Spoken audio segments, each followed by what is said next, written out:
At 8:30 every weekday morning, the lights, engines, and sewing machines at Rickshaw Bags are turned on.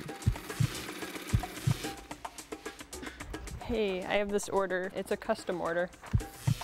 Each bag is made to order, which means zero inventory. They can pick the outside fabric, they can pick the inside fabric, they can pick whatever binding they want. A business model that sets Rickshaw Bags apart from its competitors.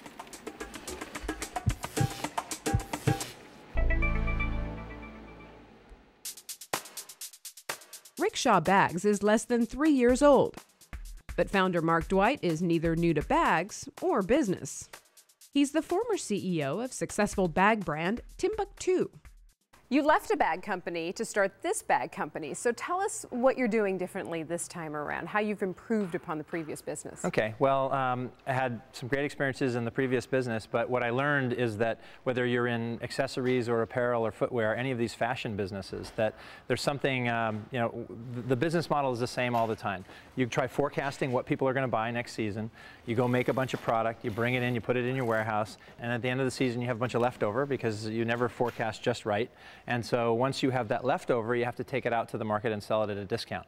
So you're out trying to sell your new stuff at full price, and discounters are selling your stuff at half off. Dwight chose to stay clear of the inventory guesswork with Rickshaw. The idea here was to build everything to order. And so we don't build anything until we have an order for it.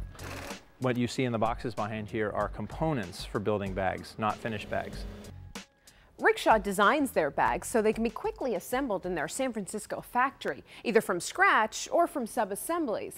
You can personalize a bag by bringing your own fabric or choose from their vast collection. From 100% recycled beverage bottles to high-performance sailcloth used by racing boats.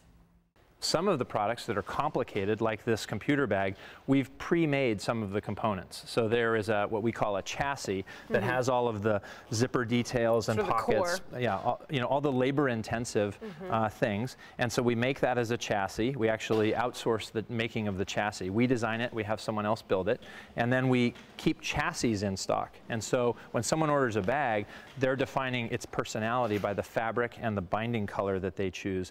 Another benefit of keeping supplies limited is low front-end investment.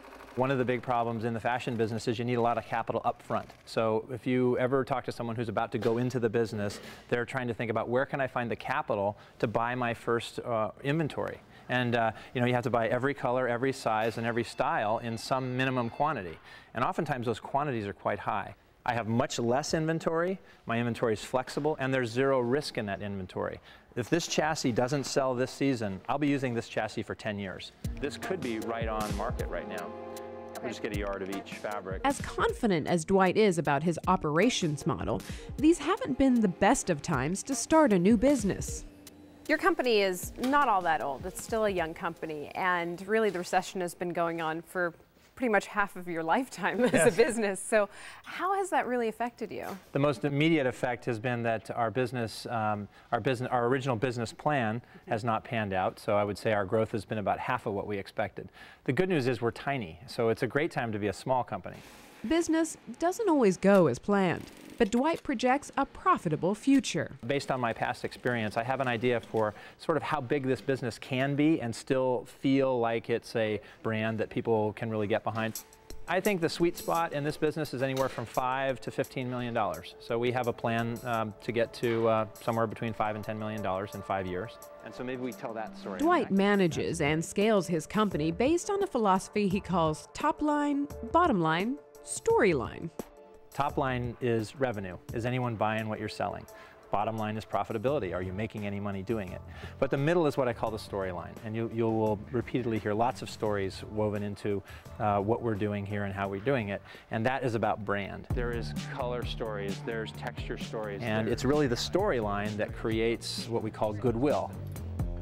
And so if we are looking at building a premium business and building our brand, we want stories, storylines that help improve our valuation beyond simply top line and bottom line. Sold. Awesome. Thanks for your help. You're welcome. All right. Enjoy. Thanks. For BNet, I'm Sumi Das.